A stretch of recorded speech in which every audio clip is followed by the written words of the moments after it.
All right, so far this age, let's take a look at what's happened. Spain. Spain got a revolutionary leader, essentially, in Oliver Cromwell. And we're seeing some issues coming up. There's large revolts happening in Sicily and Aragon. However, the Dutch territories have become better integrated. Religiously, nothing's changed. Spain is still a Catholic country. They still don't have a lot of Catholicism happening there. Northern Spain is basically Protestant. Still Muslim here. Up there is Protestant. Okay, France.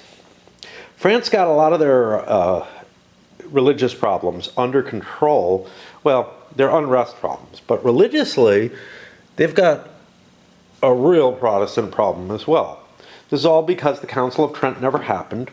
There's no Counter-Reformation to oppose the Protestant Reformation. And because the Protestants are infectious, they will spread everywhere pretty much.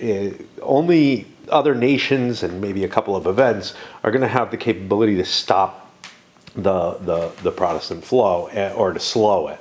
And as it grows, it becomes harder and harder. But here's one thing. When groupings of Protestants all become connected like this, they spread more slowly. Actually, and all the way over here. They spread more slowly.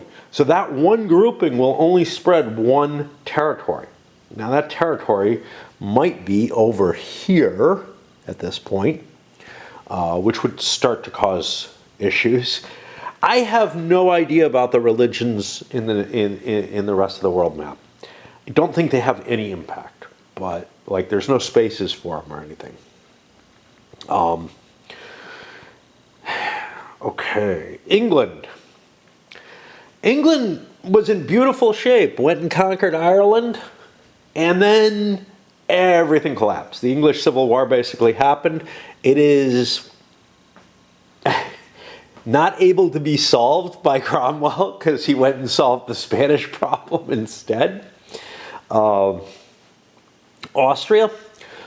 fought the 30 Years' War, essentially, which was almost a non-event. Basically, they conquered Saxony, but we've got an event coming up which will cause, which is sort of the early part of the 30 Years' War, right? Defenestration of Prague card is coming up. Oddly enough, what it's going to do is it's going to hurt the Poles in Bohemia potentially, and the empire at the same time, even though Bohemia is no longer in the empire. Speaking of which, Poland's big thing is that they gained Lithuania as a vassal. That has made them into a monstrosity. They are huge. Only Turkey is bigger than them. And finally, Turkey, who, like Poland, is doing very, very well. Now, Turkey didn't really gain anything last turn, but they did get their political situation into better control, and we should see what happens next. Our events coming up, like I said, there's the defenestration of Prague possible in this royal letter of Bohemia. There's a plague, and there is an uprising in formerly Orthodox areas that have been converted to Catholic by the Poles. Okay, sort of a, hey, Poland, you thought you were doing well, you know, setting everything up so it's nice and everything. Well, there's an event to bone you for that. If I had been behind, it wouldn't have any effect. I have not checked these. I will check them as I go through the cards, just to make sure that nobody has gained something that they has not turned in a card that they should have been able to turn in. I managed to go shopping today, which is fantastic. It really is. Had a couple of nice burritos too. Just ones I made, but they made me happier. I just read a comment from Kalasmar, who does videos as well, and pays more attention to the fora on the games to look for errata and whatnot. And he mentioned how this is supposed to be handled. Remember this second part of Change National Focus, I've had real problems understanding what they say. Discard up to 3 action cards from your hand and add them to the discard pile after completing this action. Then draw 1 card fewer than you discarded from any of the action decks. Okay. You may pay 1 and 2, beeps and boops, to pick one of the new cards from the top 5 discards. I didn't even think of reading it this way. So you're allowed to, instead of drawing from the decks, to pay to grab a single card out of one of the discard piles. That actually makes sense. I understand how it's worded now. Like, my sequential brain was having trouble with this because it sounded to me like I do this, then I do this, then I do this. But there's no then there. So one of those new cards that I'm going to choose can come out of the discard piles. That actually grammatically works. And I'm upset that I didn't think of it that way. It's just my brain does not really work that way. Anyway, I hope I get some play in today or tomorrow. Tomorrow I'm hoping to get my taxes done and out of the way. With a day or two to spare. I think they're not due until Monday, so, you know. But it's Wednesday now. But still, it's fucking ridiculous. It's something I should have done, you know, sometime in February. That's what it should get done. So that I don't get really upset about it. Unfortunately, or fortunately, whatever, you know, taxes is always a burden on my soul, you know, for the first few months of the year. Every fucking year. But it's sort of lessened because of how much I'm drowning in my addiction and how much other things just pain me so fucking much when I see them, that, yeah, I don't know. Okay, I haven't been playing, as you will notice. I think I said I went shopping, but Raid has this these are fairly regular. They're once every couple months or whatever, this fusion event up, and I feel compelled to do it, even though I want to break out of the game and stop playing it and, you know, make use of this life rather than just be an addict. But Kalismar has been coming back. He found another thing, he says, in the rules, which is that when you have allies, it doesn't cost you to raise their troops. I don't know how much I believe this, but I mean, I believe him effectively, and he mentions, wow, you know, these rules are really, they kind of hide things somehow, and maybe, it's definitely something I face. Now here it says when a CR, it turns into an active ally, the PR will add a number of black units to available. These units are reflected. It doesn't say anything about them being free. So I'm not sure where he's getting that. It should certainly say it there, if anywhere, right? Now, over here under recruit units, allied units, they may be recruited for free as infantry or optionally for cavalry at 3D each. You can't build them as artillery, I guess. Okay, so that's where it is. Wow, you know. So,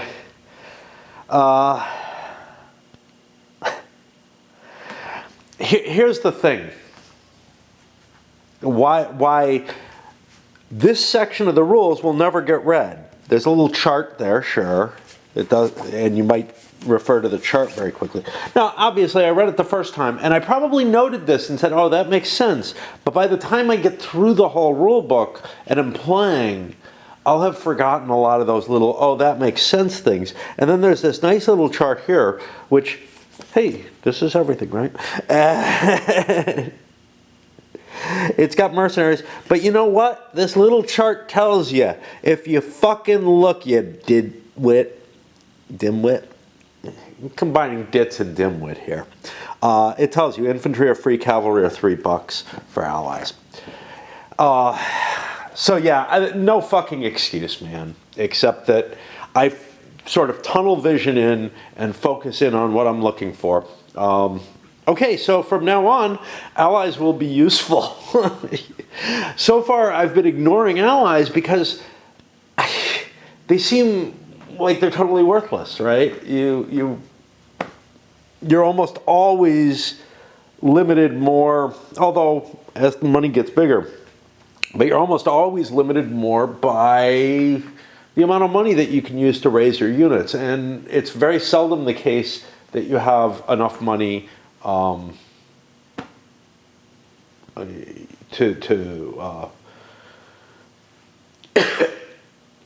raise a whole bunch more units.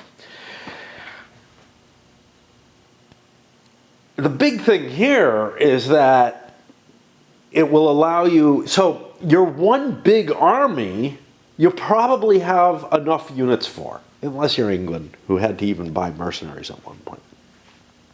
But in terms of other players, it's seldom the case that you want more than one big army so far. We had one case where somebody did, the French. They built one big army here so that they could siege English stuff that was within them. It would have to be in a multi-front war type of situation that it makes sense to have more than one army. And we kind of had a multi-front war in that everything that the French wanted to conquer was on one side, but they needed a bottleneck to face the English army. Now, maybe in a multi-alliance type situation, that's more likely, where you can see something like the War of Spanish Succession with the French facing the Austrians and the Spanish at the same time or something like that.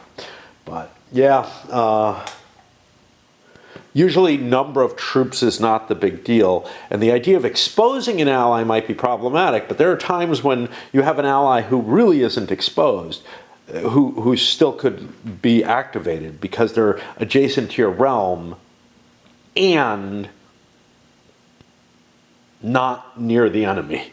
Of course, if they're not near the enemy and adjacent to your realm, chances are you don't have a serious two-front war, so maybe they're less valuable there. But there are times when I would have activated them just to get some cheap troops, to tell you the truth. It would be nice to get free troops. Take some solace, though, that, you know, I'm not the only idiot, right?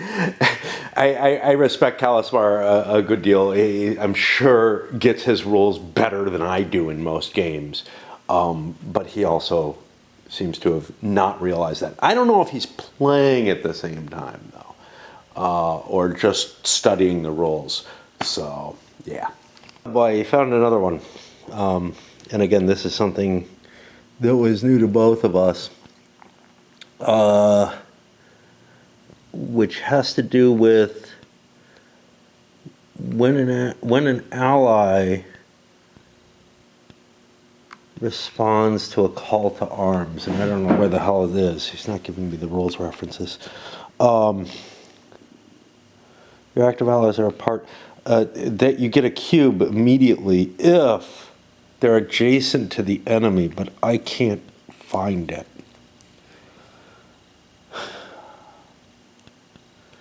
This is the thing. Okay, so there's two places where call to arms is. It's here, and this is the active allies section of it. And it's on page 13. And I'm assuming it's on one of these, but okay. Page 13 is going to be, seriously, it's going to be the call to arms section here. For each NPR ally call to arms, you flip this, you add a number of units to your own available units, half tax value. And this is mentioned again and again and again. Nowhere except in that one place, with the fact that they can be bought for free. When reading rules, it helps to reinforce ideas. That's in conflict with the trying to reduce the amount of paper that you're using, trying to reduce saying the same thing multiple times, because if you change it, it has to be corrected. And here indeed is the only place perhaps where this is: gain 1 military cube if the NPR is adjacent to a new ally. Yeah, to a new enemy. You know.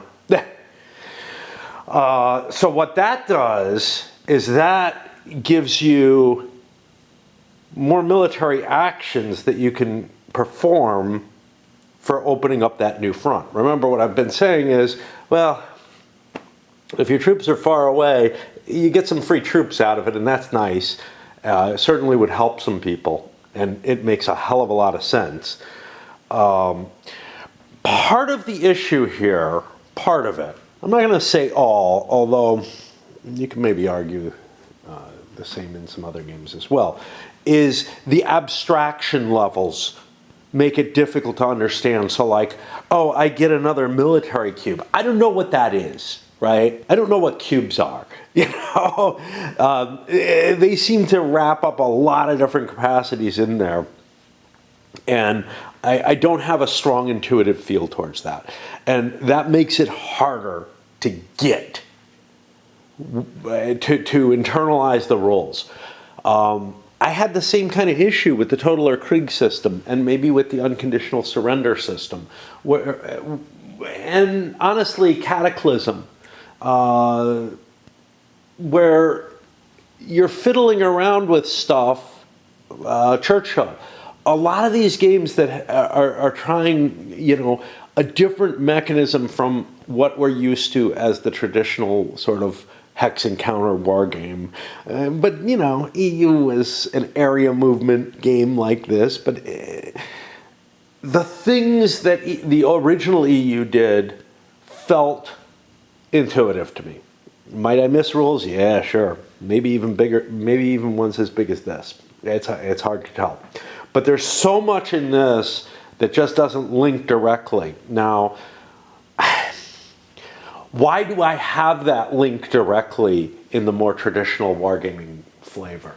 I certainly had to fight for some of the things that I know in, you know, from like war games from the 70s or whatever, where when I was learning the games, there were things that I didn't get, you know? So like, the first time I played an operational game, the Napoleon's Art of War, which, you know, is sort of your standard classic SPI version of the CRT operational combat type game, where you know, units next to an enemy unit can attack it, and you go for an odds chart and whatever. The way I read it was you add up all the units down the line against all the units down the line of the enemy. You know, new ideas are hard to assimilate. New ideas are hard to assimilate. And one of the things about the wargaming hobby is that it kept building on those old ideas. So when you get to a game that's as complex, you know, as the old EU or whatever, it wasn't that big a jump to you know, the core of it was the same. With this, you're talking that huge jump of basically a lot of abstraction and a lot of new concepts coming into play at the same time as you're looking at, you know, a really big game. This isn't building on something that's much, much smaller and uses this kind of same mechanism, right? Because this is one of the issues I have with CDGs. Once you get kind of the common pattern with the CDG, you get used to how to deal with the cards, right? How to make some of the choices. Do I want to spend this for ops, or do I want to use the event? That kind of decision making becomes more common, and you're more comfortable with it. But each one has a somewhat different movement and interception and all that type of capabilities in it. And it just, you don't capture, you don't really internalize, the differences between Wilderness War and Paths of Glory or something like that. You really have to kind of fight to do that every time. And it's just one of the things that the old hobby had as an advantage, was you can count on certain things being true. And when you see that they're not, they would tend to repeat the thing that they're not a couple of times as reminders, because you really need to drill those new ideas into your head. Well, almost all of this is new ideas. And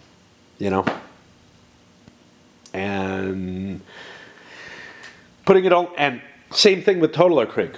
A lot of it's new ideas. Now, what I found, the only way that I found that I could play Totaler Krieg, the Axis Empires versions of those games, the only way I could understand what the fuck was going on was I pulled out my second edition Totaler Krieg and read the rules to that.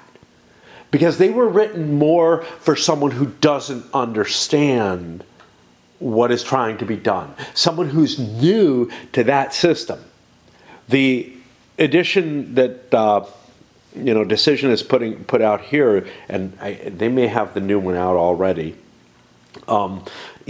It's an exciting and interesting game, but man, it's really easy to not get shit. To not internalize the rules, to not understand. So, anyway, in this whole situation, my inability to tie cubes to what they're really doing and what's going on and everything, and that's not saying I can't explain it. It's saying that I don't have it deep down inside, this intrinsic understanding. Can I get that? I don't know. Maybe it's too abstract.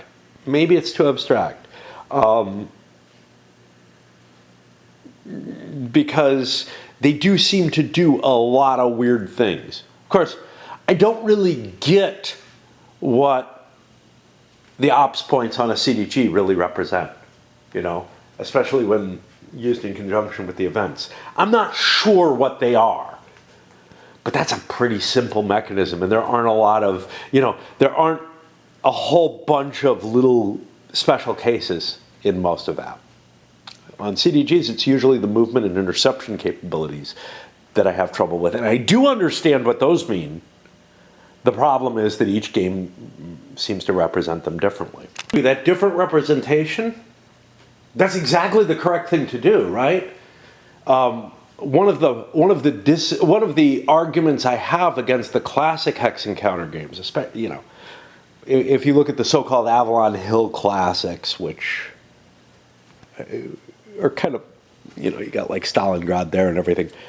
Well, the first one you play, you're like, oh, wow, this is what I've been looking for my whole life, right? At least it was for me. It wasn't in Avalon Hill, but it was the SPI equivalents. Honestly, it was the tactical stuff that was not the equivalent. But oh wow, this is what I was looking for my whole life. Something that really, really shows that military situation going on. But then, you play a World War II Stalingrad, and then you crack open, the Napoleon's Art of War stuff, and you're like, they kind of play the same, don't they?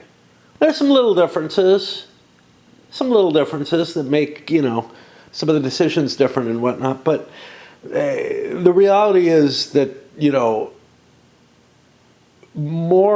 as more and more new ideas come into gaming, better ways of representing the differentiation between eras and how combat really operated in them, was added to those games. So they had those same kind of little differences, right? And then it blossoms into stuff like the OCS eventually, right? Where, wow, this is a very different from that standard CRT, and some of the movement and whatnot, very different. I'm not just tracing supply back. I have to actually pay to get it. Well, but this is almost like a jump in such a new direction that it makes it incredibly hard to grasp, and it's big at the same time. You know, it's like the biggest fucking euro you will ever see. I don't know, maybe not the way that, you know, your modern heavy euro is going. So the good news is I got my taxes in. I have a few days, but the bad news is pretty day. I could have gone outside, whatever, and most of the time I've been stuck on raid. I doubt that I would have gone outside had I not been in such a painful event situation that I'll be in for the next 2 weeks from the game. I would have probably been up here playing this, wasting time in a different direction. Anyway, trying to get a little bit in, at least the card draw phase, before I go dancing tomorrow. Things slow down when raid gets this intensive. I'm looking at the Turks, and it's ugly. If you remember, they don't have very many cubes. And I was very excited before I noticed that, because I'm like, oh, control the Danube. You know, I got this royal letter, Bohemia, the Kaminsky uprising. I could cause lots of problems, or other people could, to Poland and Austria here. But honestly, I'm in no position to go to war with the Austrians. Look at them. They've got an army in place. They've got, you know, all these cubes here. It's just not going to work well. And I'm not interested in Poland particularly. Conquer Egypt is a possibility, however. This is not that big to swallow.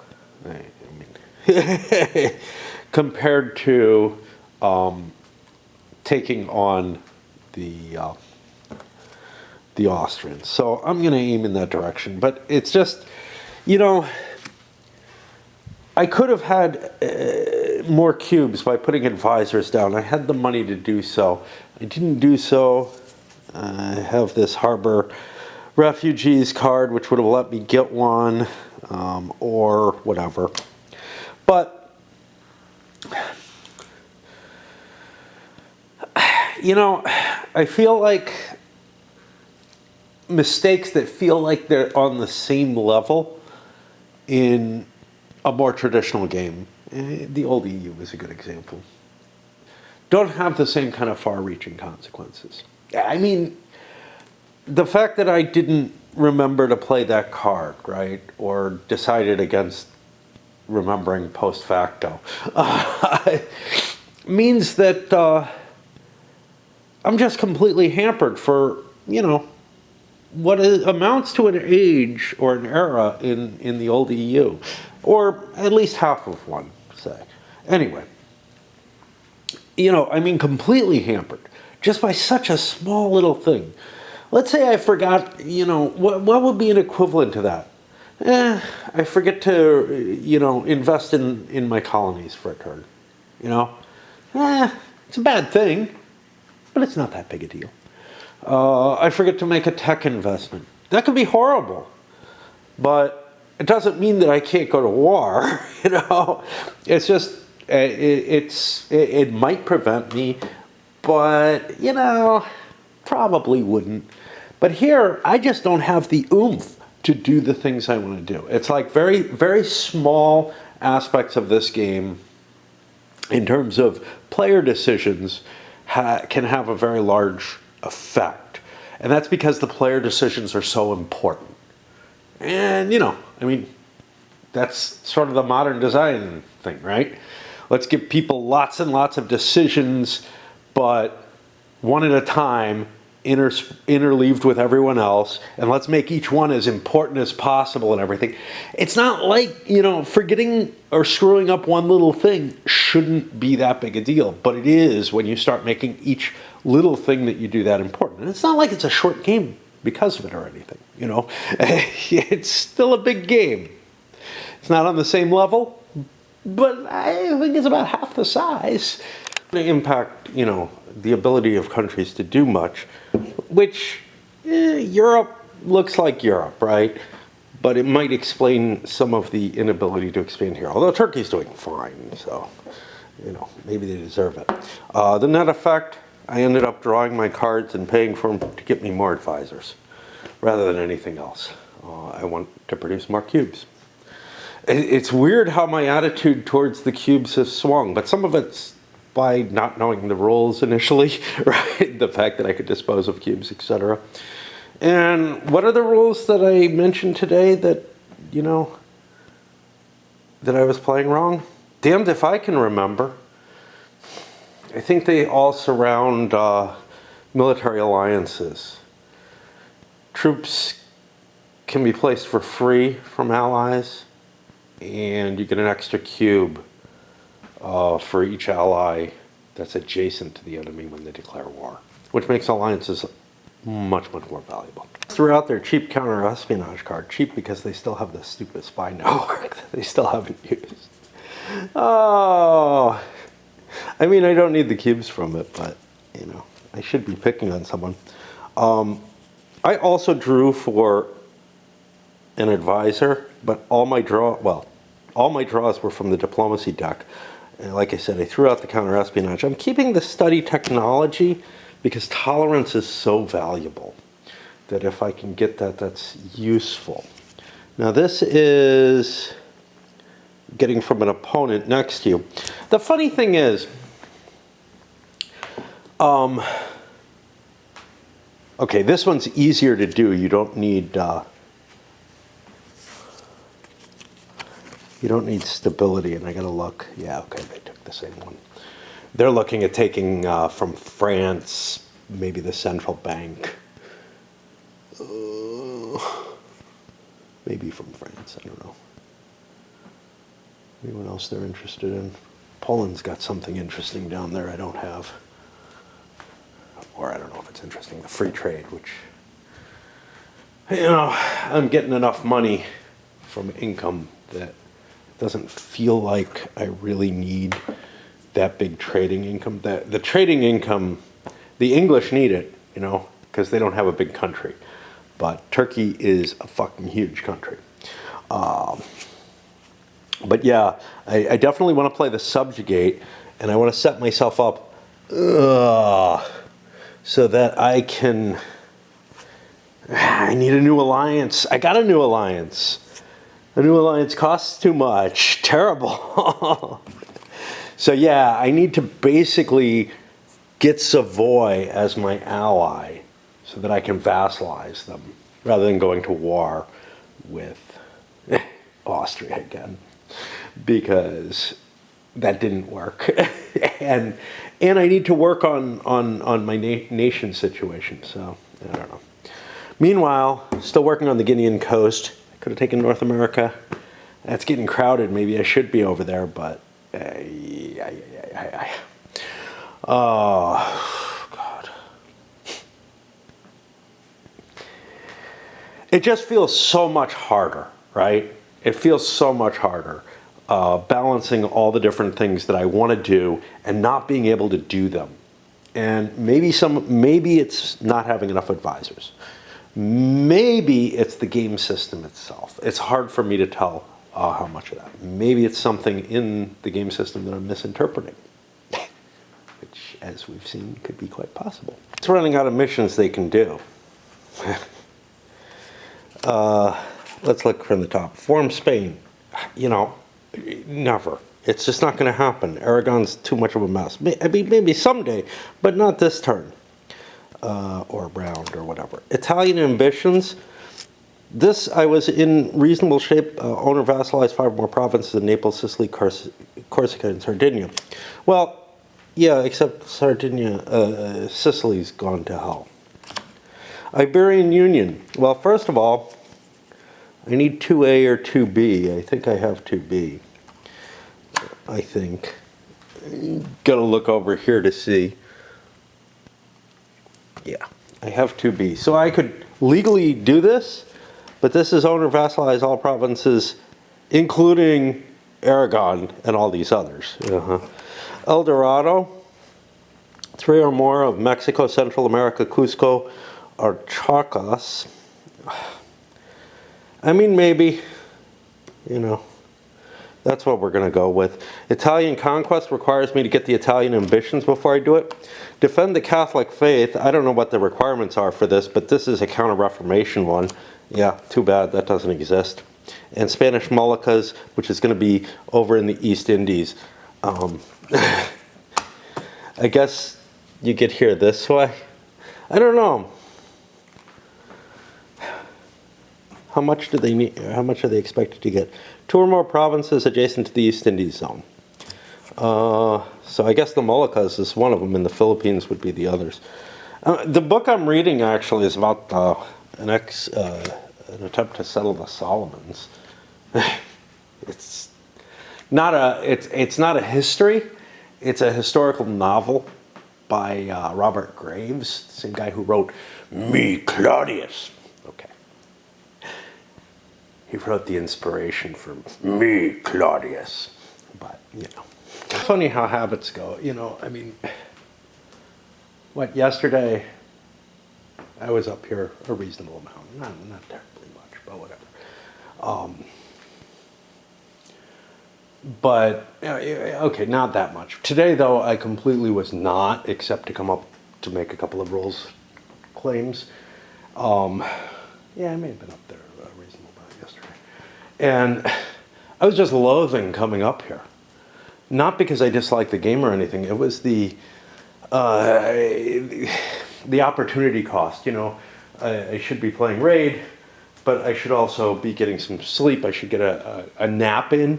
Not that I'm tired or anything, but I should get a nap in because I should be up much, much later than I would be. But, you know, I got up at like 1 or 2 in the afternoon, you know. I mean, how much do I need to get up later than that tomorrow? I don't know. But anyway, it's just so fucking weird how the mind works there. I gotta think about Austria here. This is a seriously painful one. Okay. The current power play is War of Spanish Succession.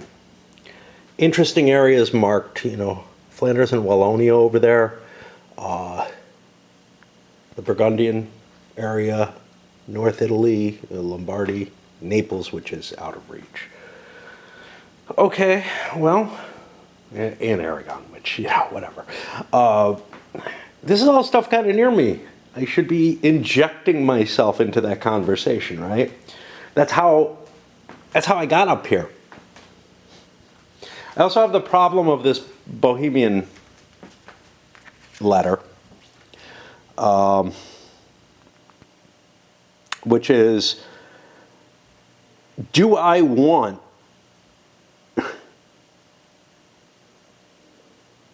to prosecute this? And I kind of think I do.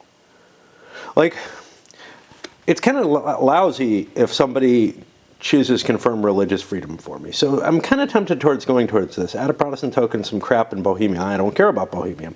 That's fine. Yeah.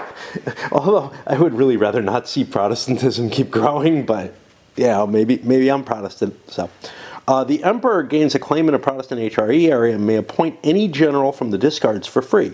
You gain a military and an alliance with an NPR in the HRE of the same faith as you. So, I could go to war. What is Protestant in the HRE that... See, the problem is the Protestant area here is no longer in the HRE, and I'd be very interested in going to war with the Dutch. Because, not because of this religious unity here, but because the Burgundian inheritance,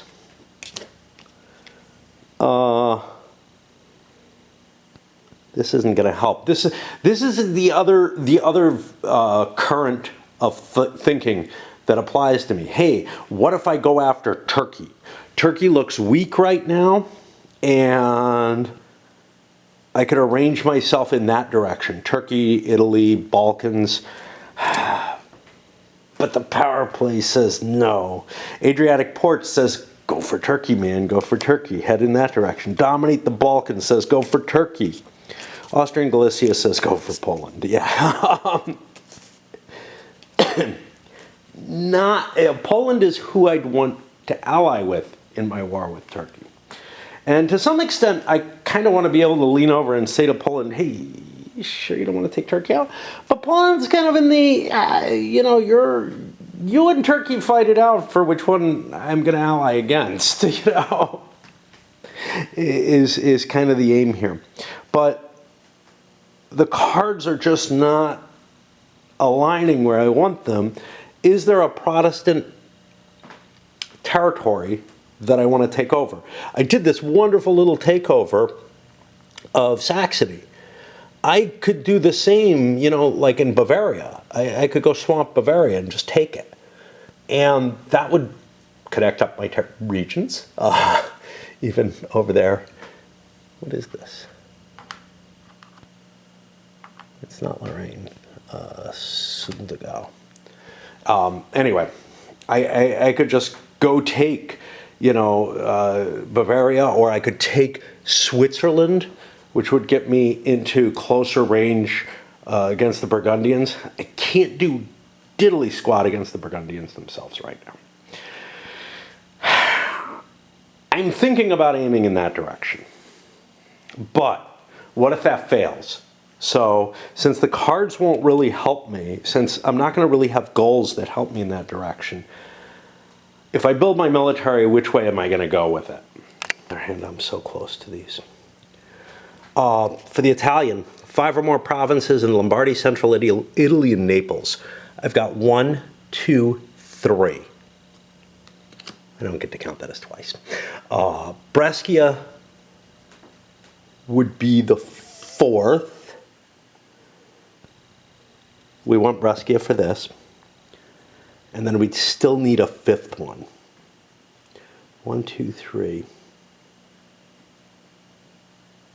This I wish it would count, but no. Brescia is important towards moving in this direction. It's not good enough. Burgundian would be 5 or more provinces in Flanders, Wallonia, and Netherlands. Doesn't help us.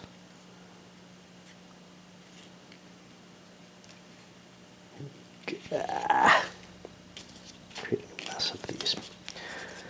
Because one hand is not enough. I don't know, man. I really don't know. Defend the empire also includes Franche-Comté, which is part of Burgundy. Burgundy's complicated now, though. There's another Burgundian territory, isn't there? Namur is over there. That's not helpful. I'm hoping it's not Trier that I'm thinking.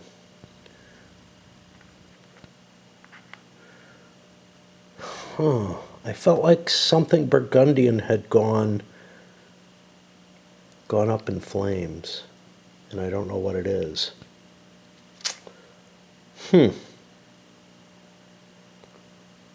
Maybe I'm thinking Trier. I swear I thought there was a Burgundian territory.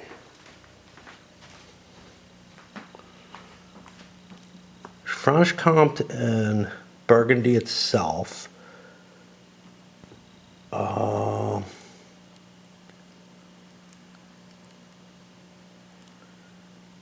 Just not seeing anything uncovered. I swear something got uncovered. That was Burgundian. And maybe the Dutch took it. I don't know. That wouldn't be too terrible for me, because that makes taking Burgundy easier. Or maybe I thought it was Trier. What the fuck I'm doing? I drew my cards and I paid for them. One of my goals is, oh look, I have an interregnum. So I drew to get myself a crown, and actually drew a military to try to do that. That didn't work. I drew this royal marriage and a subjugate. The subjugate gives me a king, well, a queen. I'm not planning on going to war this turn. Takes the Turkish issue off the table, right? Because Turkey would be going to war. If I was planning to go to war, I would have to get rid of that. But I got a financial issue. I've got some problems that I have to deal with. good enough. I don't want to declare myself Protestant using the action. That was painful. My country is not Protestant enough to do that. So we'll push on and see what the polls pick. An interesting position. The House of Vetten card. Owner vassalized 3 or more provinces adjacent to Saxony. I didn't even notice this. Gain a total of 3 cubes in any areas within the HRE. Saxony's here. I got 3 or more adjacent, right?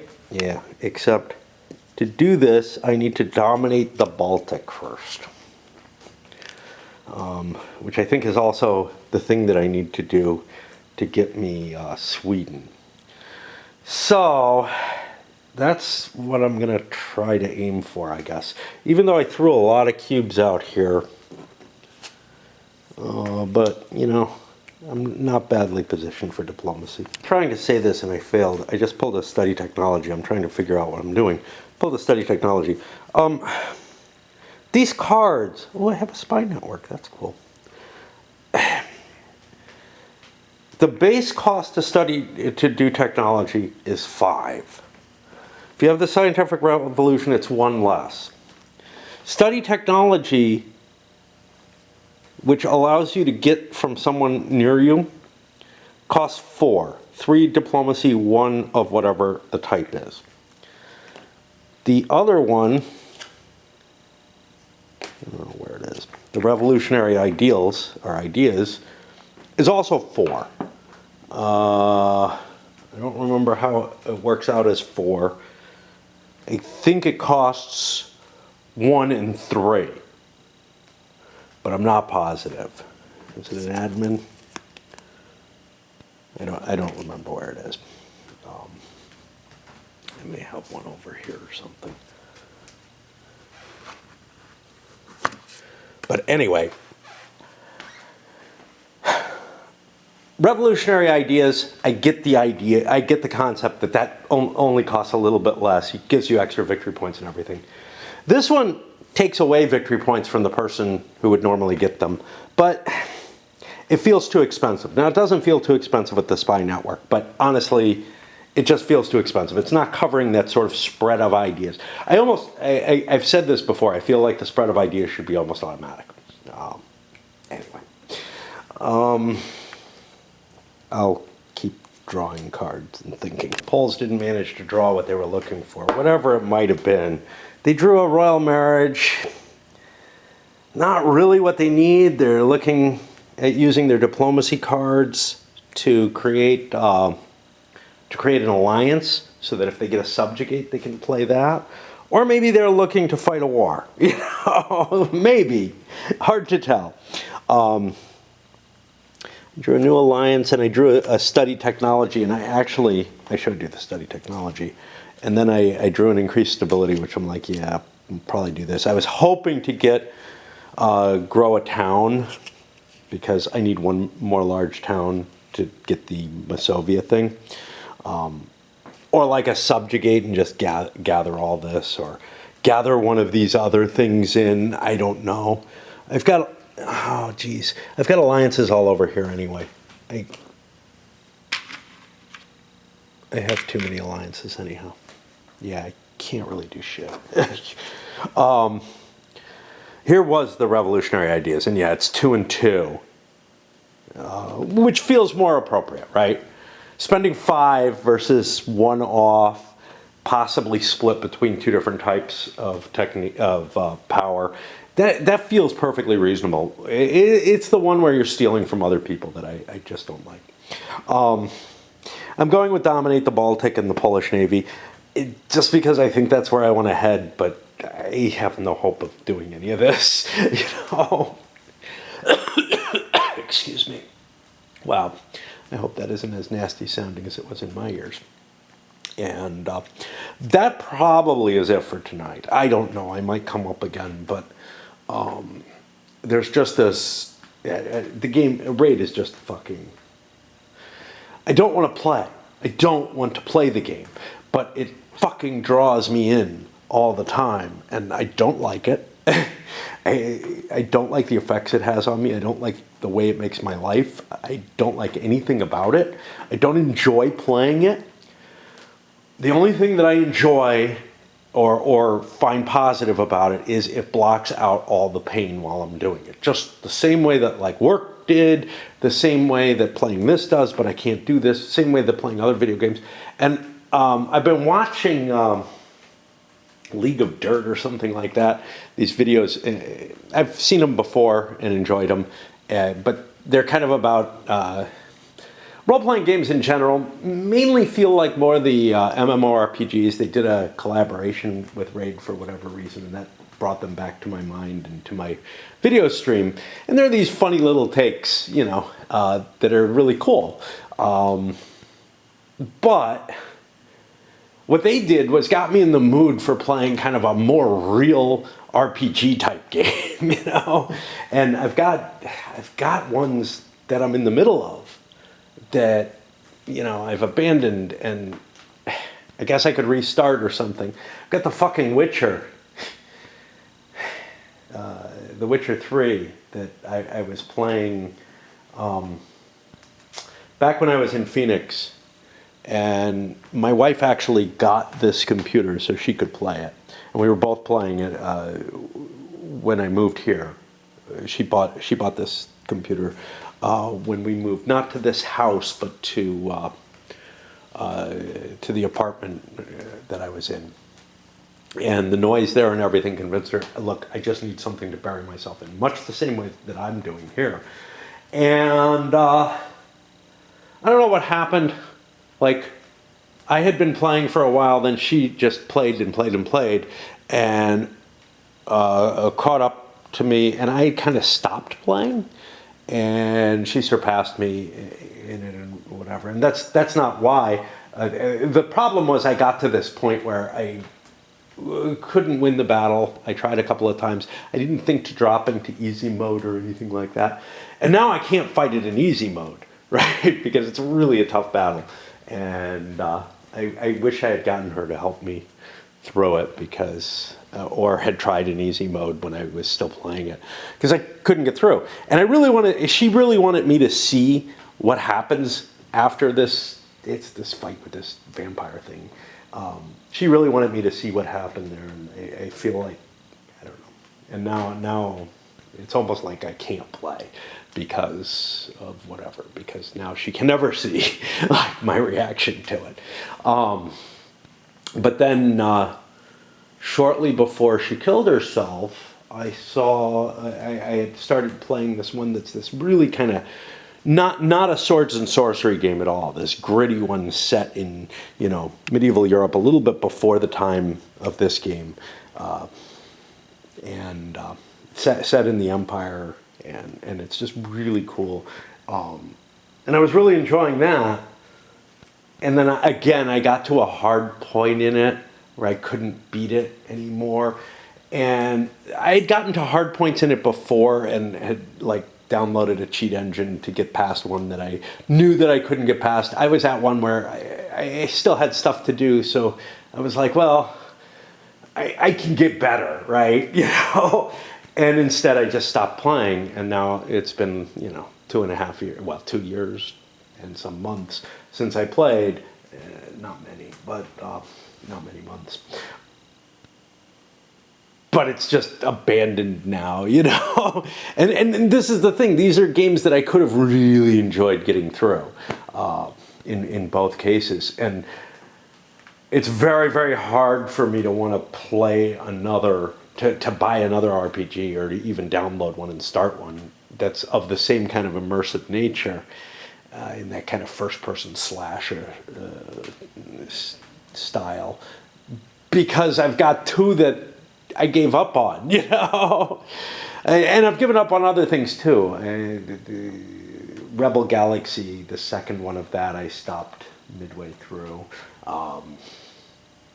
Shadow of Mordor, I stopped partway through. It's like I'm just not able to keep going with those big RPG games now. And I don't know. I don't know if that's the case or not. Anyway. The funny thing is anything that I can finish, I'm kind of like, oh, well, that was too small. Almost always. Okay, so It's Friday, but I figured I'd try to get one round in. The Turks are really not in good shape for doing anything here. The bright side, there probably isn't any power play this turn, or whatever they're called. But I'm just looking over what I got, and it is not pleasant in terms of the low number of cubes. Now, I got a bad leader, and I got no advisors. At the beginning of the game, I had okay leaders, whatever, you know. I think most of the players had, Turkey had a decent leader. I tried going for advisors. I didn't have the money for them, and ended up having issues there. I also was spending too much on cards because I wasn't interpreting, or I wasn't reading the rules correctly. And so, you know, we were slowed down by that. Then I learned, don't buy advisors, don't play you know, don't hold lots of cards and everything to handle how the rules that I was playing under were. And that slowed me down, but not as much as it did at the beginning on that first turn. And now that I'm here in the, you know, midst of deck 3 of the game, I think maybe I understand the rules properly now, finally. And, you know, I'm just not in a good position. I should have advisors banked everywhere and everything like that. And that's actually how the computer game works. I do remember this. You want your advisors. They don't cost you that much. But here they were really detrimental to my points. Now, they also don't give you cubes. You know, they don't give you. They give you bonuses, I think, on doing things, but I don't recall what the impact was. But they raise your ruler's stat, which in this game is represented by the cubes, and the cubes are what you can do in the game. And there was, I think, it was closer to the old system, which was not, you know, you can only do things so many minutes. Like in the real-time strategy equivalent, basically what cubes would mean is that this is something you can do every, you know, X number of minutes. And the more points you have in your leadership capabilities, the more times you'd be able to do it. I don't think that's how it works. It's been a long time since I played the more modern computer game versions of it, or even longer from the older ones. But I don't remember. But I do remember the older ones better because I played them pretty extensively. At least for me. Yeah, I'm just left with, you know, I could spend a couple of cubes, get rid of the military. I don't think I can deal with the Mamluks. I got a whole fistful of cards, which kind of sucks. I probably kept too many. Again. In terms of capabilities, I have almost nothing. So, and then I look over here for the, do I want to screw around with this shit? And not particularly, maybe I can get a couple bucks off of it or whatever. I really think the best thing I can do is cure my unrest, reduce my chances of further problems, and just pass things on, and basically write off this entire round as a waste, because I just don't have the cubes for it. Feels much more Empires of the Middle Ages than it does Europa Universalis. The only country that I felt so hamstrung and broken in the old EU, the original, was Russia. And Russia just, they got it completely wrong. They made it a country that couldn't continue. Now, I love Empires of the Middle Ages. I really do. And I love that feeling of helplessness of, well, I can't do anything. I gotta, you know, I'm just gonna hold my cards and hope I die, or something like that. Or pick actions that aren't gonna hurt me. But it's a different kind of game. It's a different kind of game. It doesn't have this much detail, and it also, I don't know. It's a different era, not one in which powers were growing. Also relatively fucked. I have a lot of administrative cubes. I could shift things around, whatever. I have the exceptional year, which may be my best play. I'll just do it. I mean, I'm kind of at the limitations are too high on these countries that don't have a pile of cubes. See that? I don't have an administrative value high enough, and I don't have anybody I can put in there. And of course, if I fuck up and forget to play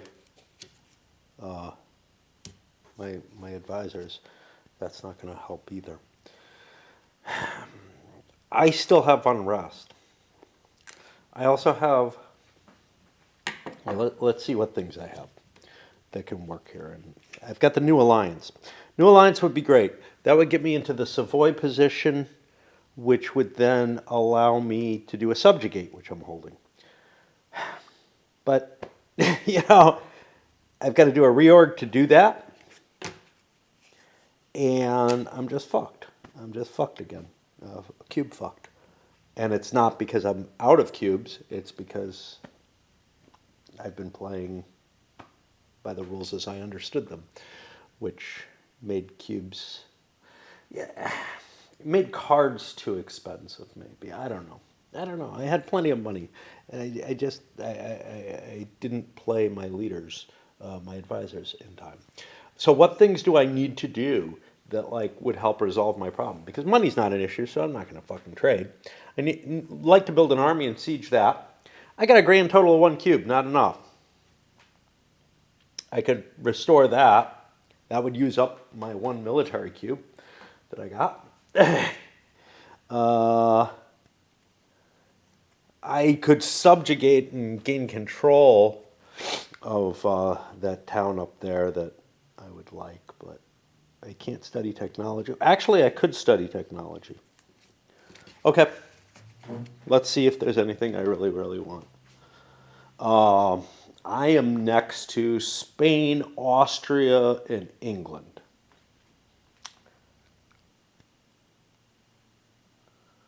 Get military drill, kill my stability. That's it. Yeah, I'm not interested. Don't know why I held it. You know. Fuck. And this is Euro style game, right? Where keeping things, no one thing is important, right? It's not like you've got to collate everything to make an action happen. And I can't do shit because none of my things match up perfectly, you know. And it's all about getting your cards in your hand to match what you need there, etc. And it makes sense. It's just not the way I think. You know, the way I think is, geez, I should be studying technology. I should invest in that. Not, okay, that's the card I got. Yeah, that's a useful card. I'll keep it or not. You know, it's just a hard mindset for me to convert to. So yeah, I don't know what the fuck to do. Do I try to get my town back? Do I try to do something about religion? Religion's a problem. Although, maybe I can go Protestant. I don't know a fucking thing anymore.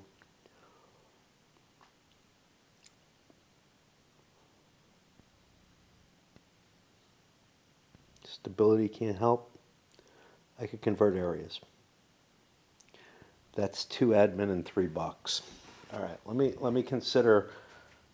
And yeah, I'm constantly on camera now because I don't know what the fuck. So there's no page for this, but there's a page there, 12. Okay, let's look at what changing religion would do to me. I'd lose 2 stability, or 1 stability, 2 victory points. I'd remove all kind of crap from things I'm abandoning. Yeah, I can't afford to do this. Can't be done. Okay. So I fight the good fight. I start converting areas, I guess. What do I want to convert? So what is the involuntary religious change? This is something, it's going to be one of these purple areas. So I flipped through the rules because I don't remember where it is. Because maybe I can kind of engineer going Protestant by accident and it costs me less. If religious rebels are in your capital and at least two or more of your provinces, you may take the change religion action and adopt the religion of your capital area to your new. Then remove all of these from areas whose faith. Yeah, see, that's going to still do this. It just helps cure the unrest issue. All right.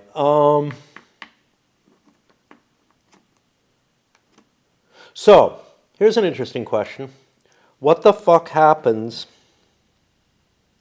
to the religious dissent area if I convert the religion of that area? I'm not able to. I need to control all the spaces in it. Okay. I spent my cubes. I spent that. I'll just get rid of this Protestant.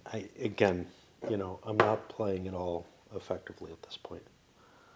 So many problems in Spain. So many fucking problems. I have cubes. That's the one thing in my favor. But, oh boy. My desires are to go do shit all over, in the Americas. But I got a lot of unrest. I got an area that's fallen from me. I've got, long-term goals on fucking Aragon. But there's a whole bunch of rebels there. Which I don't know how I'm going to cope with. And then I've got other goals in this direction and whatnot. So I'm left with do I build an army? That doesn't really make sense at this point. I think I'm going to start eating up cubes. I actually don't have a right to go in here anymore. Like I could go to war with them, whatever that means. And I'm not sure what it would mean that there's a whole bunch of rebels there.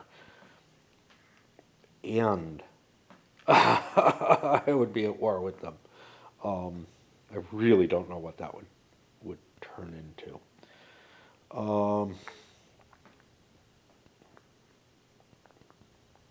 Yeah, I just don't know what's up. I think these are all these are gonna slowly dissipate because there's nowhere in unrest next to there.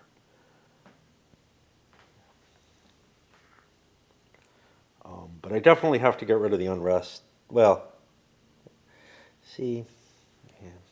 All right, let's just move my army. We'll siege that. We can build a new army if we invade or something like that. But once I siege this, there's an area under unrest, and I have to do something about it. Build a nice big army with the English to deal with this problem, including mercenaries and whatnot. I'm only allowed to build 3 mercenaries. But I realized I'd have to go into debt to build up. So, I think we do a trade action instead. That allows me to move towards my maritime empire, right? This is have more heavy ships than each opponent. I do. I still have 3. Yeah, they're trouble because I don't have a big enough port. I have a card that could make me a bigger port and repair them, but I'm not planning on going to war. Have light ships adjacent to 5 or more maritime nodes. Let's give the count. 1, 2. I could shift over. 3, 4.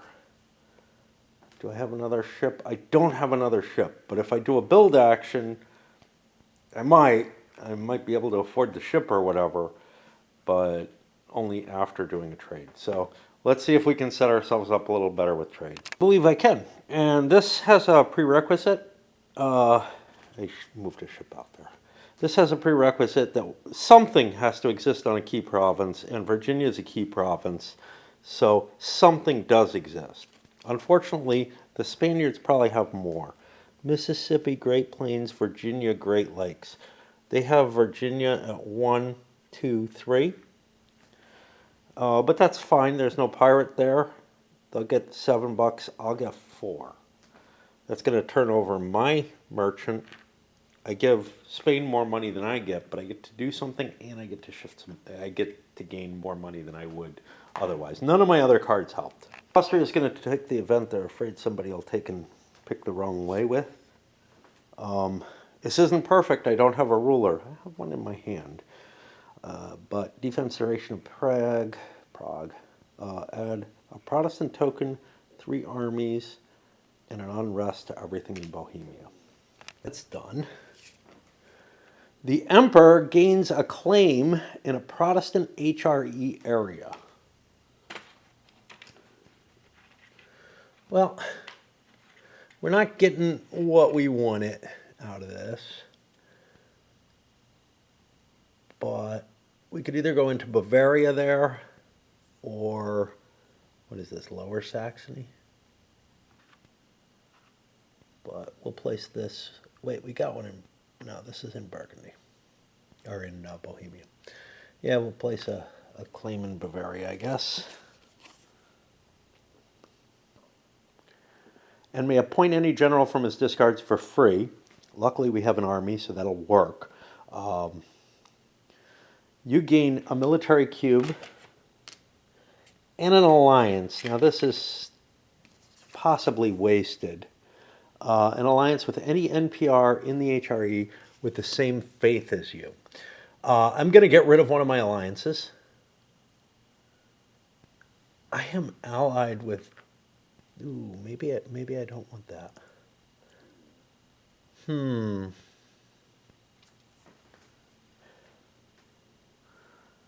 Huh.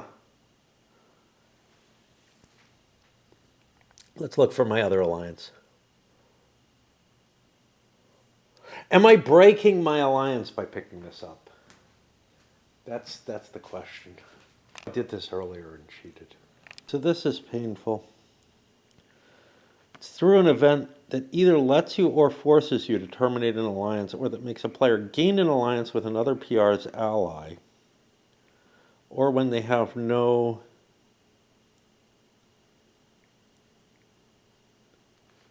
available alliances left, 40. That's going to determine it. So the issue here is this is voluntary.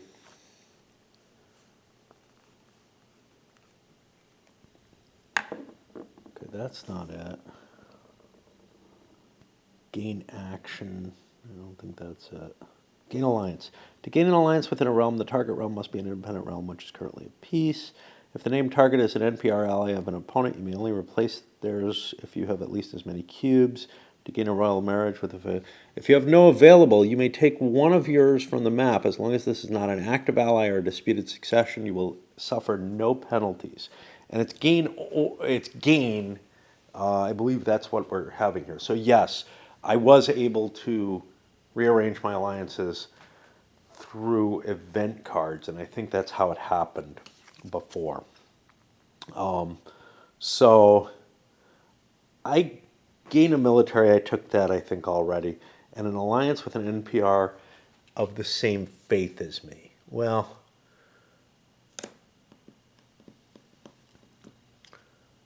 we were gonna, I can't take it in there. Fuck, that's the one I want. God damn it. Do I have a gain alliance card? That's not gonna help though. Shit.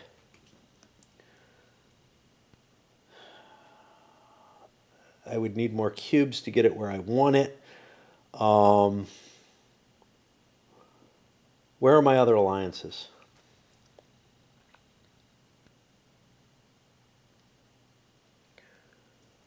I have an alliance up here with Berlin. That's kind of nice. I don't want to give that up. I have an alliance with Lorraine. And then I have this alliance, which I may not want this claim.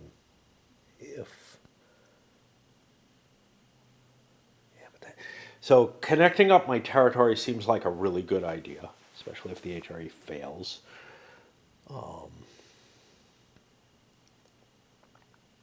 Do I have a subjugate or anything like that? I do have a fucking subjugate.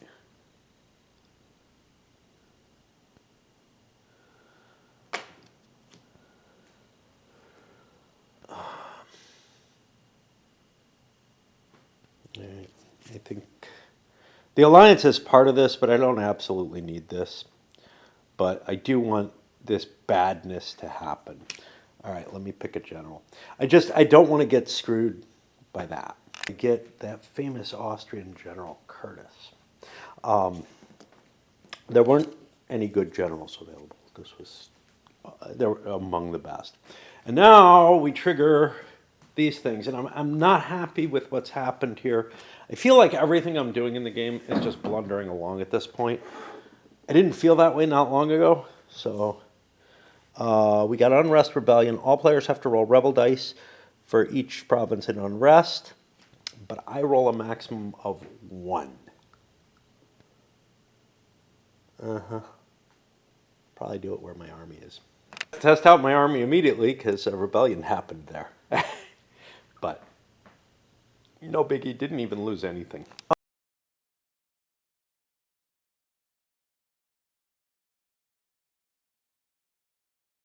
The Poles suffered 2 cube losses, which is painful at this point in the game. Later in, when it normally happens during the rebellion phase, yeah, they're cubes for next turn. I've said this before.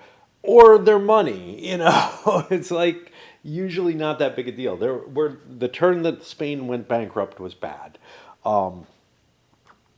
But then over here we actually had a rebellion. That was a double rebellion. I only kind of re-roll on rebellions usually. And you can see things are going badly for Poland there. Now, I checked this. They don't get a claim to that. That just becomes Bohemia. And I can't do anything about it. That feels a little funny.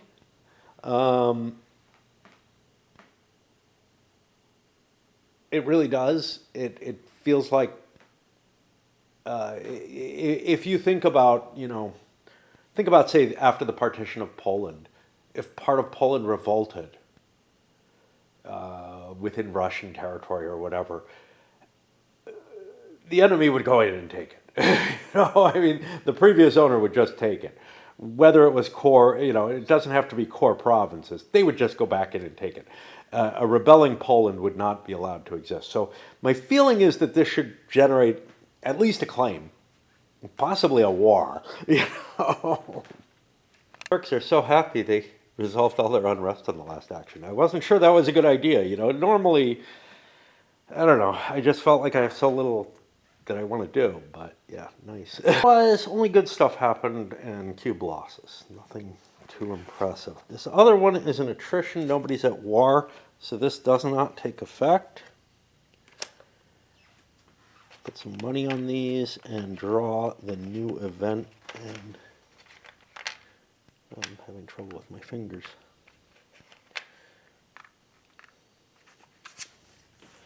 Comet sighted. The end is nigh. All players, we've seen this before, lose stability. You gain 2 admin and discard up to 3 milestones and or unpicked non-basic ideas.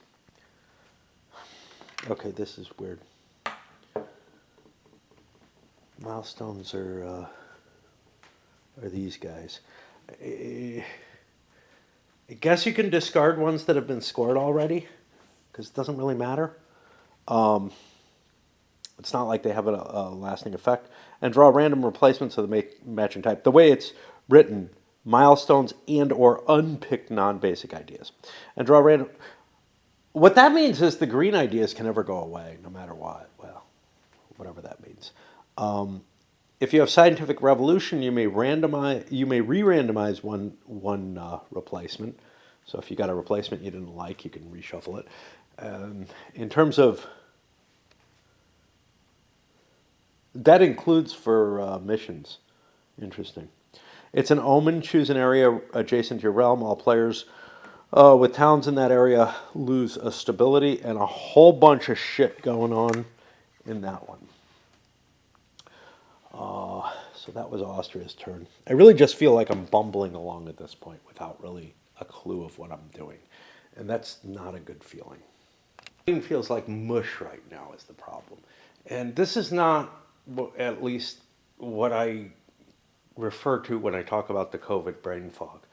I feel finding by that. Again, that seems to come and go. Poland's facing this Bohemian revolt. I don't have a big enough army to deal with it yet. I can build one. In conjunction, I could create the Kamensky Uprising, which would put crap in East-West Ukraine and Moldavia. Moldavia, it would actually only hit me in Moldavia. That's a long walk away. I would get, I would be facing 2 rebels there and 1 unrest in the area. But I'd get a whole bunch of stuff. Do I want to just do this now or risk that somebody takes something else? See, the advantage to waiting is that I've got an okay king. I could start building my army and whatnot. But I think I want to make sure that this goes the right way. So I too am going to trigger an event. Unfortunately, this means I replace kings. The Cav king is not necessarily any better or worse. Actually, I can build Cav. I can't build artillery. So having a Cav king might be okay. The king himself is not as good, Jan II here, as opposed to Hernan, King Hernan of Poland. Okay. So the only place that is not Orthodox out of the list is Moldavia. Usually it's good to convert things. Here it's not. Crimea is not even... well, actually, rebels would show up there if it was Catholic. And half of them in each area. So we'll build a rebellion there. Or an unrest. Poland gains a basically, I'm going to get 2 military cubes. Wrong kind of military. And that's part of what I'm getting out of this. And 2 prestige. I swap kings.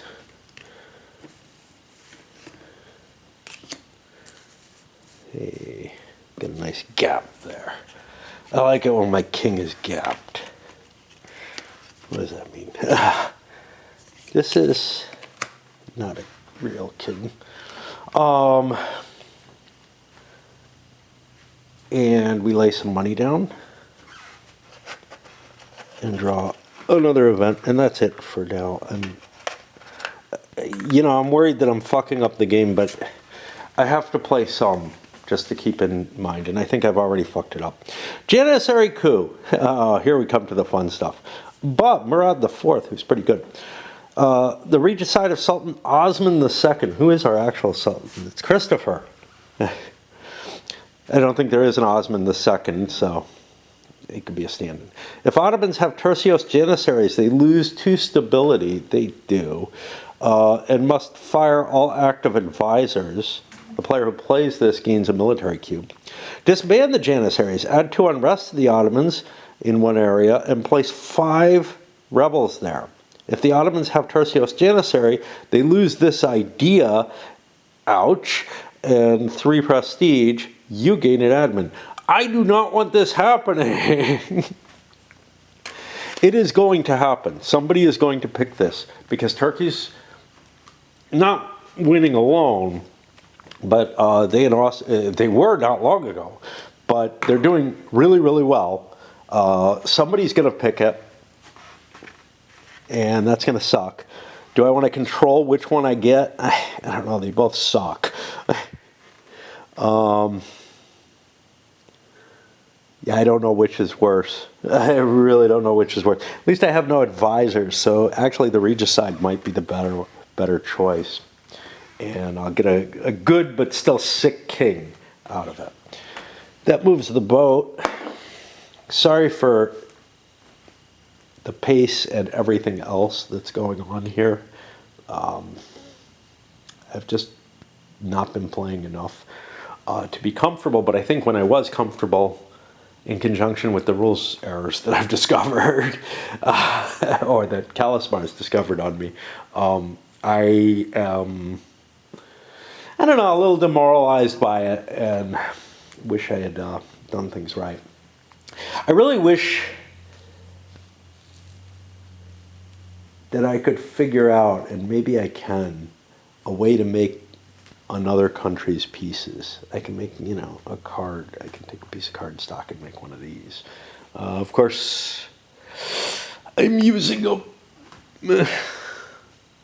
this space. I mean, I could, you know, push that table in closer or something and throw another country in. But yeah, I'm using up pretty much as much table as I can, you know. I mean, yeah, I have room for another nation down there, but I'm really pushing my comfort levels in terms of extra space here.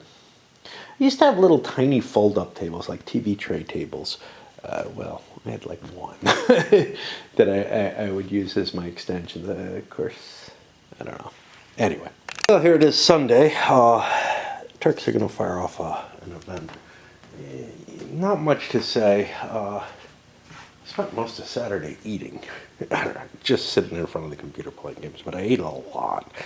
Not sure why. Turks are going to fire off the Janissary camp. They don't want somebody else firing this one off, because I want the regicide of Osman, well, of Christopher. If the Ottomans have Tertios Janissary, yeah, I do. I lose 2 stability. Not something I want to have happen, but it's the best. Someone is going to fire this off on me. I'm sure of it. And I must fire all active advisors. Yay, there are none. And I gain a military cube. It's not a terrible, terrible result. It's bad, but the other one is worse. I would lose the Janissaries. I can buy it back. I would get revolts all over the place, and it just doesn't seem like a good idea to me. I'm going to get a better leader out of this, which I would get anyway, and he's still sick. And this is just a regular. And that's it. It wouldn't surprise me if all future Turkish leaders come in with the sickness marker on them to indicate the chaotic situation going on in the court. I don't know. Okay, $2 here. Get a 5 on this one, and next card. Yeah, East India Company. This is cool because this looks like any player can pick this up. If you have a ship on any of the Far East, India, Arabia, and or Africa maps, you may pay an admin and 2 diplomacy to research a diplomatic idea, or gain 2 light ships in the Indian Ocean or East Indies and a claim adjacent to the chosen sea zone. So 3 cubes for a research is not bad. This other is pretty cool. It's a successful discovery.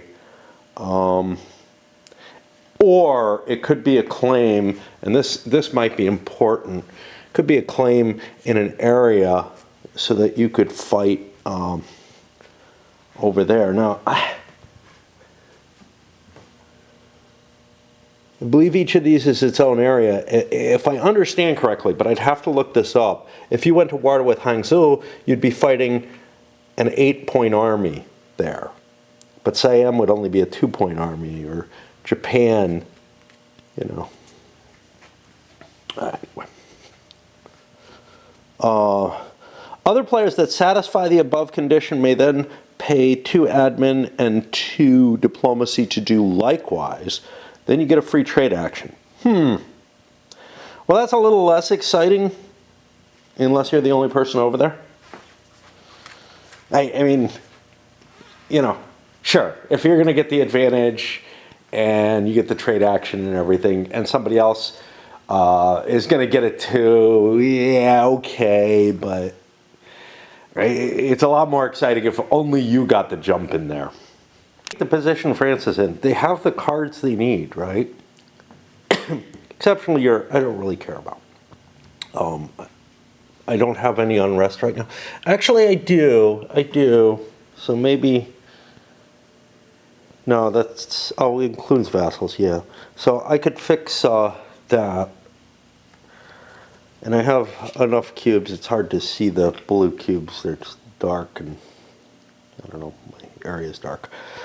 Study technology, any of the others, well, subjugate I could do right away, and I could take control of whatever this is. Luxembourg.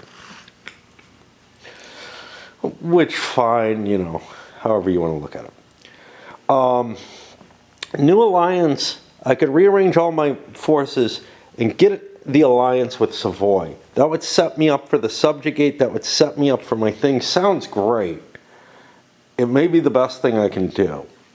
But I noticed something kind of painful.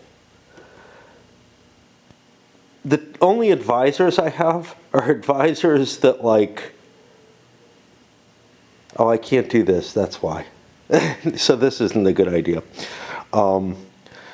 I can't, the advisors I have are on cards I actually really want to play. Subjugates are so valuable, I can't just throw that away.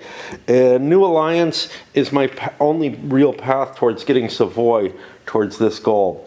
Which means I'm going to be Q-starved again next turn if I'm not careful.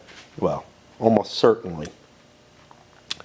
I can look at the events and see if they get me any additional cubes. The money on them is almost unimportant, but cubes is important, which is one reason why the Turks grabbing theirs was kind of important, because France might have grabbed that. That gave a cube. A cube is huge right now. Events that are interesting. One is Plague.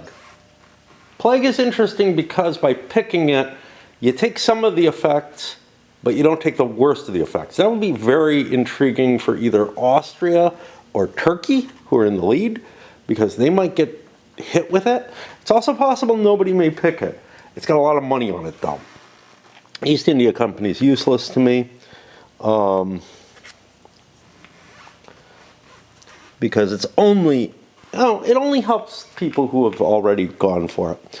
That probably won't get played then. The end is nigh. All players, so this one's cool because it gives two cubes. That's very appealing. It's got some money on it. Lets me fuck around with some milestones and stuff. That may not be a bad choice. Might even sink a ship if some, might sink my ship. Ugh, not so good. So yeah, that's, it's gonna sink a ship based on this, and that's ships that are in provinces, I think, that you don't have someplace next to, and I got a couple of them sitting or kicking around, so that's actually a problematic event. Period. Oh boy. So I could do that, or I could arrange my alliance. Those are basically, I think, the only real choices. If I go for the alliance or whatever, I won't be able to siege that town. If I do the exceptional gear, I won't be able to do the other things. I'm going to go for those cubes because it gives me a couple more here. It'll be able to do 2 of the things.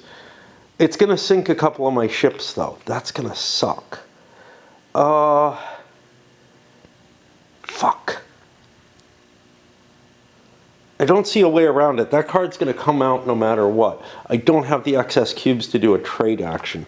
Let me make sure that that's indeed what it does, because that is a painful thing to have happen. But not that painful. I'm going to be raising military again. It's like $8. You know, you can create as many ships as you like. You must choose and remove 1 ship belonging to each opponent that's not adjacent to a friendly port. Hey, definitely want to pick it. This is my way to prevent it from happening. Okay. Other shit happens too, some of which is probably not good for me, but let's do it. France fires off their event. We're getting close to where I probably ought to put this video up. it feels like, because I used up a lot of time on it for stupid shit, and it also feels like we're getting to where the turn starts winding down. I'll finish this round and see. Okay. All players lose a stability. This is great for Turkey, who can't. For Spain, who can't. It's sort of the one big bad thing. Of course, everybody's going into the shitter now. But, you know, I kind of feel like I'm losing something because I can't get that advantage. I gain 2 admin cubes, though. That's the biggie. And then I can discard up to 3 milestones and or unpicked non-basic ideas and draw random replacements of matching type. If you have scientific revolution, you can re-randomize, and I do. I'm the only person who does. You can re-randomize a replacement. Okay, there are no unpicked non-basic ideas, so I can't do that. But I can get rid of up to 3 of the milestones. That can include the one that I got, which I definitely want to discard, because I already have it, right? Well, I don't know. It's worth less to other people. Enemy my enemy. Have an alliance. So this stays out here for another couple decks. Have an alliance with one opponent while being at war with another. I don't know how likely I am to do that. Own provinces on 4 or more distant continents. Probably just not going to happen. Balance of power. Enforce peace on an opponent who has more prestige than you on the prestige track.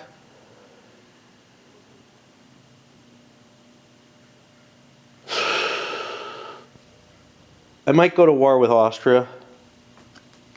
Might be worth it. Okay. We'll leave this because it's worth much less to other players, even though it's fairly easy. And we'll get rid of these 2. I'll be back after I randomize. Okay. Lead the coalition forces. Have 8 or more allied units deployed to your armies. I don't have a lot of alliances. And consolidate borders. Have 4 or more new core areas on the board. I got 1, 2. I may be in the lead here. That may not be a bad idea for me. Now it says re-randomize 1 replacement. These are discarded. They're gone, right? So I'm going to put this one up because I think that's really unlikely. And we're down to just 2 from that pile. We're going to get Peacemaker. During Phase 3, Step D, make peace with 3 or more different realms, including at least 1 opponent. It might happen. Might remember it. I don't know. The rebellion caused a little bit of pain to people. Spain lost a couple of cubes, but they have the biggest cube set out of everyone. I don't think... Well, England has a pretty big cube set, too. So does Austria. So, I don't know. But they had a healthy set of cubes, could do a reasonable amount of stuff, but the rebellions, not the worst result possible. The next one is green and pink expand. Green is the Portuguese here. Pink is the Danes, and only the Danes. Okay. So those are my 2 choices, both of which could go to the New World and cause more problems there, perhaps, or do something else. I have to take a look.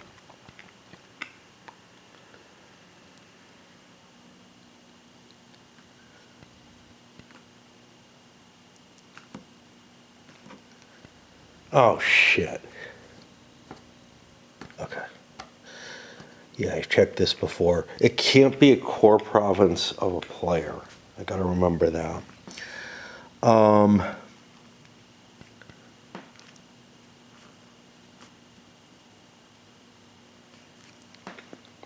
Okay. I don't really care about creating more problems for Spain. I don't Austria might be fun to create problems for.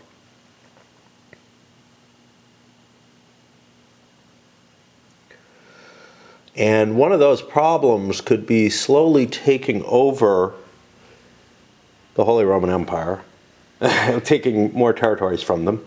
Another area could leave, not right now, but I could start picking things off. Or I could start expanding into areas like Saxony that he's in. What's Spanish succession's not going to do much for me. Yeah, I don't know. I'll come back after I make my decisions. Okay, so Denmark expands into Bremen. Portugal goes and takes Guyana there, which the advantage of this is it's, I don't know. There are a lot of two areas, so there's a fair chance that someone could get that. I can't go and take Central America or Mexico as far as I know. I think territories are only the empty spaces. I didn't look that up. I don't really care. The big thing here is there's only 1-3 area. So if I take the Hudson Bay, I'm actually being the biggest dick that I can. So we'll go up there. The Portuguese are in the Hudson Bay. Oh boy, I'm sure they love that. Yeah. Okay. And I got to swap batteries, but then we're going to do the ship thing. Let me just find that again. You must choose and remove one ship belonging to each opponent that's not adjacent to one of their friendly ports. That's not there. The English have one out in the North Sea. They don't have any friendly port there. Looking to see if anybody else does. This isn't adjacent. It's got to be at sea. Actually, it is adjacent to a friendly port that's vassalized or whatever. Oh, yeah. I think the English ship is the only one. Other than French. French have a couple of them, right? They got one down there in the Central Atlantic and one in Africa. Okay. I gotta swap batteries while I'm over. All right, quite a few deaths actually of advisors. The advisor pool got thinned greatly by this. James of France is sick. I lost Barbarossa, who has been why I built this galley, because I needed my ships. And if anybody needs money, that plague's worth 8. East India Company, a lot less interesting. Although, you know, it's a reason maybe you send a ship out that way. It's just hard to get there. Huguenot rebellions, oh boy. Why France should not have picked one. But this is what's beautiful about not knowing the events, right? Or bad. The bad part is, yeah, I know that there's an event that's bad for my country or whatever, and that I probably... You almost always... I think if you're playing one of the proper countries in the game, there's always going to be country-specific cards for you in every single set. So if you haven't seen that happen yet, you can just know something's going to come up, but it might not be that big a deal. This one might be. First of all, I get Louis XIII out of this. Let Richelieu take command, add 2 unrest to French towns, and place 3 rebels in total in the affected areas. France may draw an action card and place a counter-reform token in one of their areas. Hey, they can show back up. Somebody may want this just to start creating counter-reformation. You gain a military cube. Leave the Huguenots in peace. France loses 2 prestige and 1 stability. You gain a peace cube. Now, France would obviously, well, it's hard to tell. It's hard to tell. France has a serious Protestant problem that counter-reformation might help, right? But What about the other elements of it? I don't know. I don't know. On the other hand, if someone's left who wants counter-reformation, Spain, for example, England sure the hell doesn't. And England may actually pick the second choice here just to prevent the counter-reformation from happening, because they're very Protestant.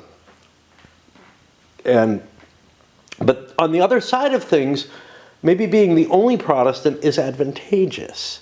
You know, it's kind of hard to tell. If I start converting other countries to Protestantism, will that cause me a disadvantage? Now, I'm not in the running right now. Okay, that's going to move the boat over here. I feel like I need a break. I'm fucking starving. Like, I haven't eaten anything yet today, but, well, since my big sleep of the day, it's like much later. So I'm sure I had something in the early morning. But again, like yesterday I ate so much. I expend so much energy dancing. I always eat heavy on a Saturday, but it was really heavy yesterday. Like, I don't know what happened. Okay, so Spain actually goes next. Like I said, England might want to squelch the Counter-Reformation. Spain might want to cause it. Now, let's take a look at this again. There's a problem here. In one of their areas, it can be any area, it doesn't have to be a Protestant area. And that might be important, because I might want to put it here, because this is immune to Protestantism right now. The reason is, the next card, Plague, well, the only player who might pick it is the English, and auto-resolution is Protestants go first, which means the Counter-Reformation could be squelched. Like, if I put it up here or here, this would be a particularly appealing place because it's next to me, but so is this. So, you know, I'm very tempted because I need to start getting rid of these religions that are causing me problems. I've got diverse faiths. I've got Protestantism. I want that to be squelched. Is there anything else? The East India, I could try to get a ship out there. The Plague, again, lots of money. I don't really need money. What about chasing other things? Yeah, I think the Counter-Reformation is more important. Okay, I did not realize France may place, they draw an action card, and they may place a counter-reform token in one of their areas. Oh, all right. So we're going to talk to France. Look, put it down here, and I give them the argument why, and I will select lesser. I won't select your big cities, which I was going to take. And France is like, okay, sure. Getting a Counter-Reformation makes sense. It sucks that this is being placed, but I think they're perfectly willing to come to that kind of agreement to make it cost less, because Spain's already selected this. France gets an action card. What do they want? I don't know. What do I want an advisor for? That's probably the best. We want an admin advisor if we can get one, because that'll give us something new, and we get one, and that's pretty sweet.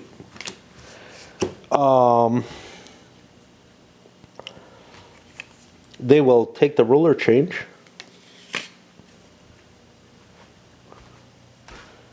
Getting rid of them damn harbor refugees. And I didn't move the Spanish thing forward. And as the last person with an event isn't under any rush, although I really ought to put the money on these. They're not in any real hurry to get their event played. In fact, with their number of cubes, they're a little worried about getting all their cubes played. I have some interesting cards, which kind of sucks. Naval Tradition, I'm probably going to just play as an advisor. That's great. These are good cards, though. These are cards I really want to play. However, they're also a pair of nice advisors for my administrative power. Is building an army the most important thing in trying to deal with the problem, the military problem? Is that more important than maybe increasing stability? I would remove an unrest. Yeah.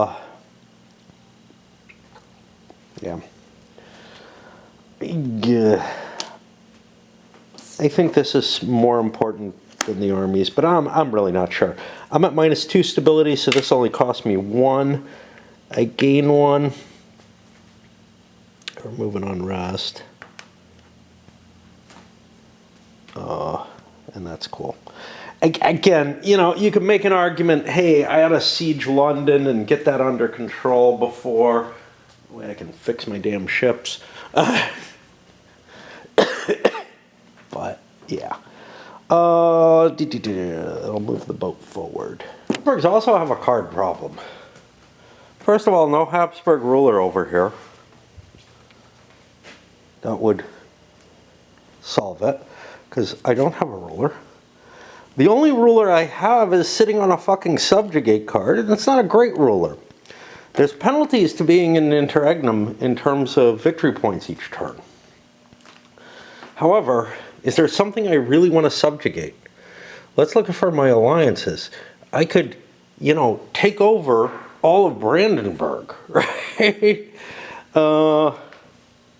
As a vassal. I could also convert one of my vassals into something. Things that I'm interested in. 5 or more provinces in the Italian areas. I've got 2.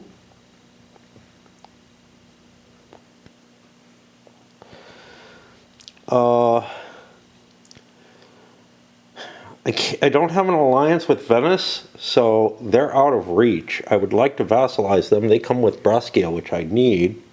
Franche-Comté is part of Burgundy. Unfortunately, that's a Spanish alliance. I would need a new alliance card for that.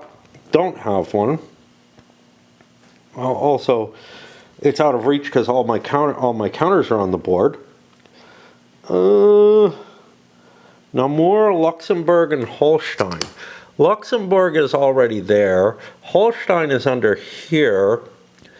What about Namur? Namur is Spanish owned.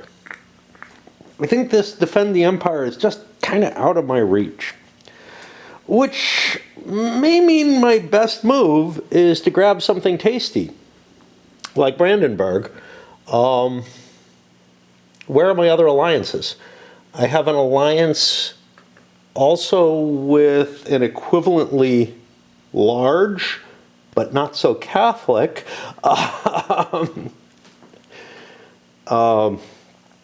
Bavaria, and there's got to be another alliance there. I've got tiny little Lorraine, which I could just add, but Lorraine doesn't really add anything to me. None of this is helping me towards the War of Spanish Succession either. But at least it's turning my card over, my counters over, so that I could maybe get something into Burgundy. Can't go to war because I've got an interregnum. I could set myself up to go to war, possibly with Spain as well. That could be really interesting. That could be really interesting. To have the Austrians at war with Spain over the Burgundian territories, because that would put me into the Walloon Flanders area as well. Certainly, I'm in a better position to prosecute such a war. I even have a general, sort of. Ooh. Boy, that's kind of tempting. Nonetheless, now that I know that alliances are better than I thunk they was, I think I'm going to work on that. I do not have benign diplomats. I do have a royal marriage. That really doesn't help me. I'm probably going to, I don't know. I got a military card, which is not that great. Unfortunately, it's the subjugate that I'm going to be using here. So to subjugate Brandenburg, we'll take 3 of my cubes. But some of them can be paid for with cash. It's got to be my cubes, not... And the reason I want Brandenburg is that they are Catholic right now. And I'm Catholic right now. Do I have an unrest I got to deal with? Oh, shit. Just so much in the way of problems, but I think this is a good path forward. Puts me to the pole. Plays a quick increase the stability, grab this area that's at threat. This will start melting away if there's no unrest there. It just become like, I don't know, ravaging bandits or something along that line. That brings us back here. I'm close to the beginning of my day at raid, so I want to undergo or undertake playing around with that rather than anything else. But yeah, we got kind of an interesting area, and I mean, the biggie is, look, Counter-Reformation's in play. That means that I don't know if people can change their religion to Counter-Reformation.